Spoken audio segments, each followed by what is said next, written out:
I'm Melissa Lane, and welcome to the LifeKraft podcast. LifeKraft is passionate about helping you live your everyday life better by sharing inspiration, awareness, and tools to enable you to create a fulfilling life.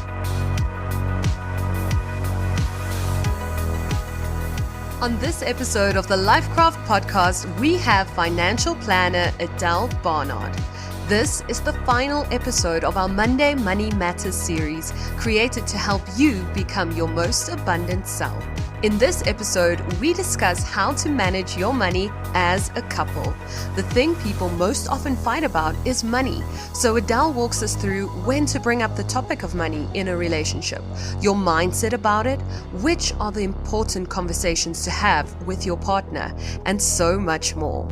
Are you ready to be inspired? Then tag at the LifeKraft and at Adele.Barnard and share a screenshot with us on your stories with your biggest takeaway from this episode.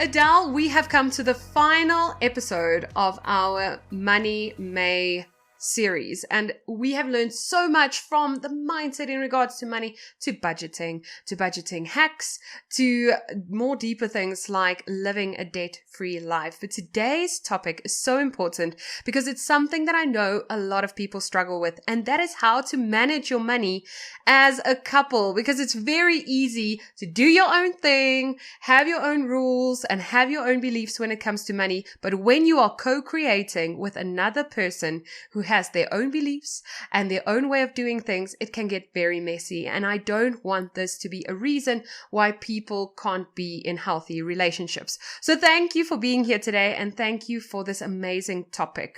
Hi, Melissa. It's always lovely seeing you and chatting to you, and thanks for having me. Sorry, as you mentioned, we're chatting about couples today, and I think especially in the South African context, it's key. We have one of the highest divorce figures in the world, and the thing people most often fight about is money. And the sooner we just have the talk, so when you start the relationship, you should have this conversation. And once again, from our first episode, we chatted about money personalities. That is crucial. If you understand your money personality, if you understand your partner's money personality, the conversation can go just so much easier. So I think I hear you say that, but now I'm thinking it can't be date number one and you're like, hi, what is your money personality and how does your credit score look? That is not sexy at all. And we're not the type of people, I know our listeners, we don't need someone else's money. It's not like we still want to have a partner who takes care of us completely. We're very independent. We've got a bunch of boss babes and people who know how to create their own abundance listening. So where does this fit in? Because do you do it when you start dating? Do you do it when you only get married or go into a committed partnership? Because I was the type of person who was so scared about this topic in a relationship.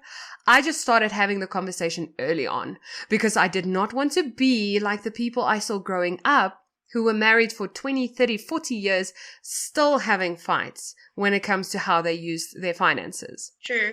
Melissa, that's so true. I've seen on a light note on Twitter, it's quite funny. Someone said there's two things. Don't take me on a hike for the first date, and let's not chat money. Or sometimes we should chat money to see if we're a good match. But definitely, I think because it is a serious conversation to have. And obviously, you will only explore, that or this type of topic if you know it is serious, you're heading into, let's say, marriage or committed partnership, and the likes, or moving in together. I think even if you're moving in together, it should be important that you should know. It's not a thing of like meddling in the other person's finances, but it's about having an idea. Because if you're moving in together is a good example with regards to the expenses you'll have to share, and are you going to split it 50-50 or 70-30 or whatever works for you. So I think, and especially when you get married, you should have the conversation prior, because you definitely also don't want to get married and then there's a big surprise. Oops, honey, I've got a lot of debt, or X and Y's part of my life. So that is key. And especially because we don't like chatting about finances, we often, just don't want to have the conversation. So we just ignore it or postpone it and so forth. It's very, very important to have that.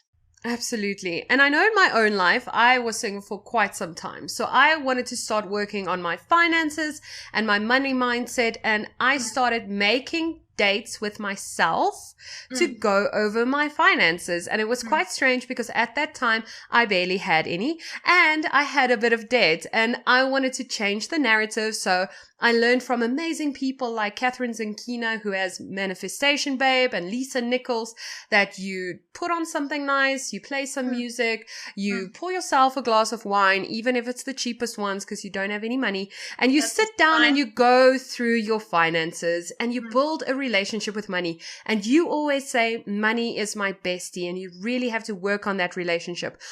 So if I'm in a partnership now, do we still have date nights where we look at our finances? How will that work?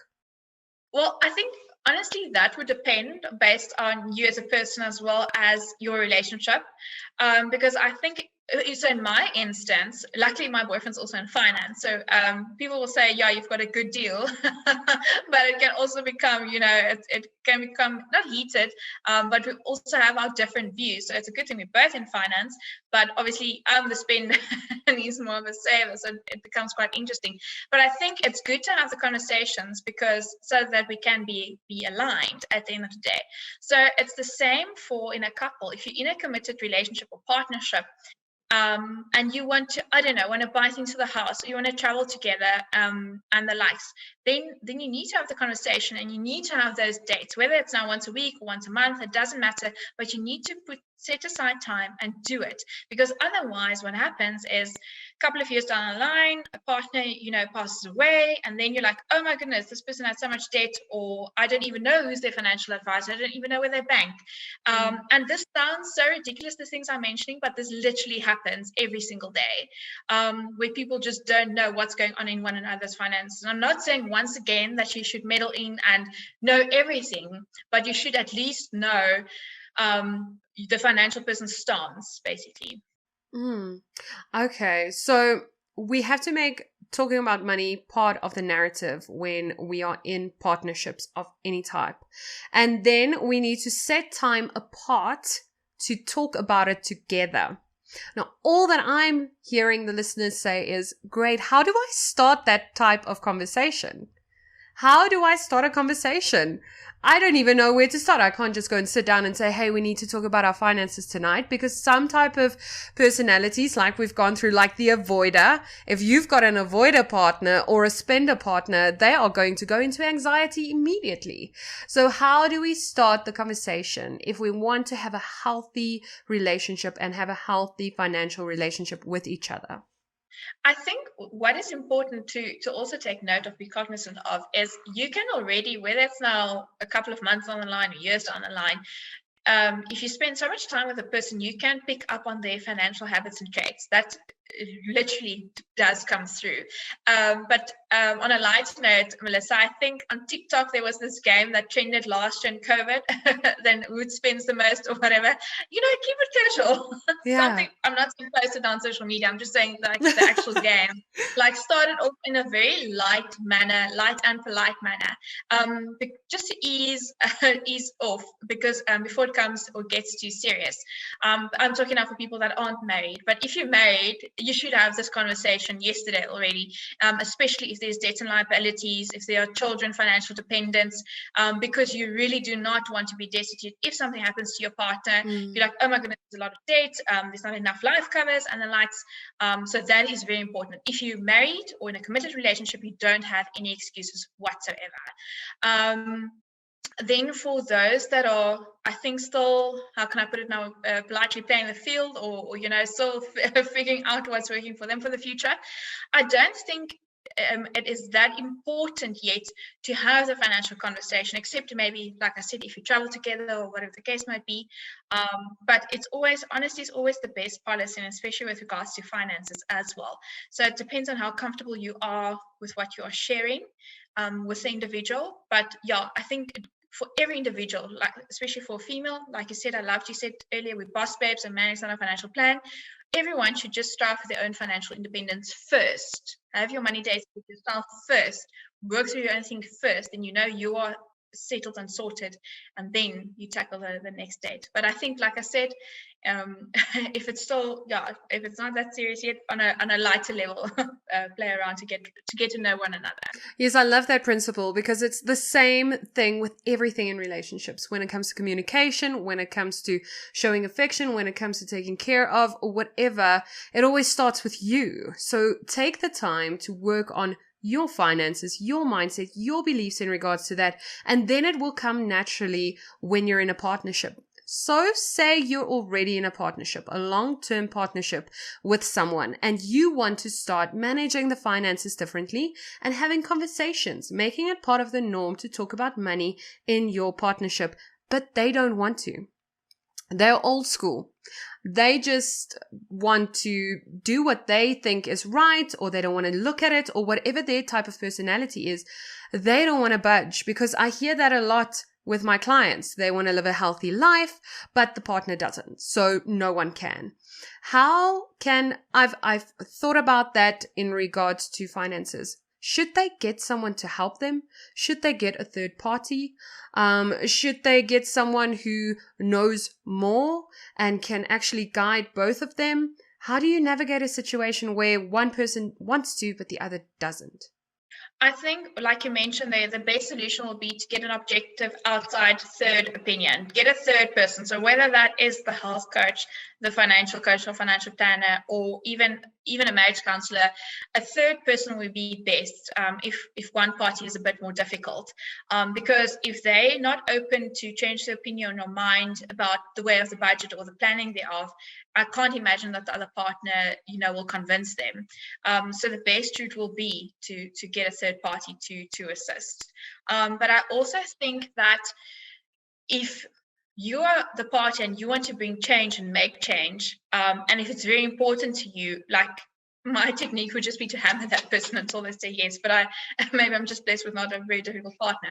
But yes, on a serious note, I do think it's important to have the conversation, because everything in life, there's a trade-off, opportunity cost. So if we want to live healthier, we need to cut a bit here to make provision for that. And it's unfortunate if the other person can't see that, then you should maybe reconsider, not the relationship, but what's important to you should really matter to the other person as well, if it's important to you. Absolutely. And start to have that. I think that's why it's so important to have that conversation early on, to really start being a generation where we talk about it and it's not awkward. It's not weird. It's not intrusive.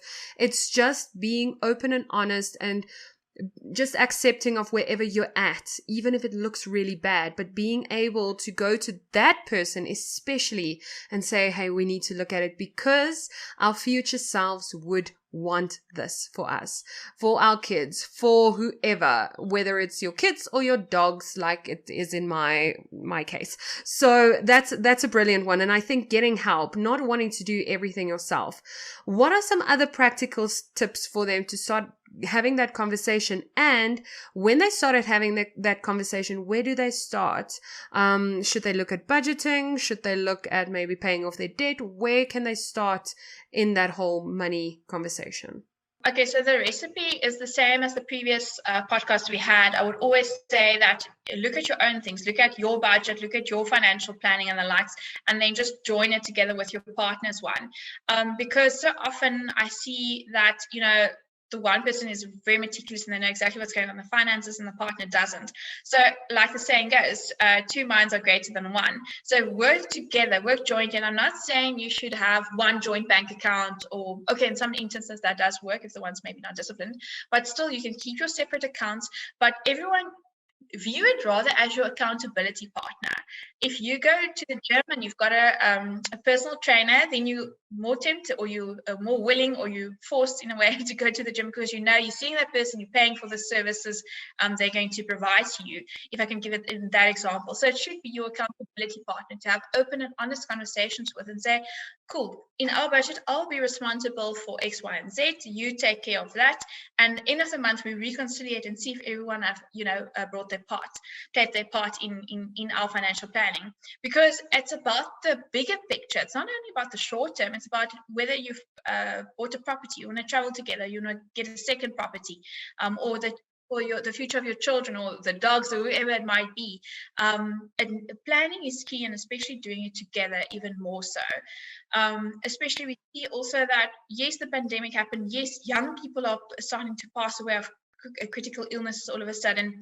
So it's also not a thing, it's only for married people or when we're older and the likes. If you are young, you need to start having the conversation too. Yes, I absolutely agree. And I think what I've also noticed, and you touched on that, is people don't have goals in their relationships for their finances. And having that accountability partner in someone you trust, you love, you want to spend your life with, you have long-term plans with, can be something so valuable in your life. So really, how do we start setting goals and making it fun? Because it can sound pretty dreary when our goal is to be debt free and our goal is to like have the kids go to college or varsity or whatever. But how can they sneak in a couple of goals as a couple just for them, just for fun as well? Because it can be such a rewarding activity. I've seen, yes, you're right. The goals is the ultimate thing for me. I've even seen people on Instagram creating accounts of their debt-free life or debt-free journey. I've seen couples that have given up their corporate jobs to go travel, and they work online remotely.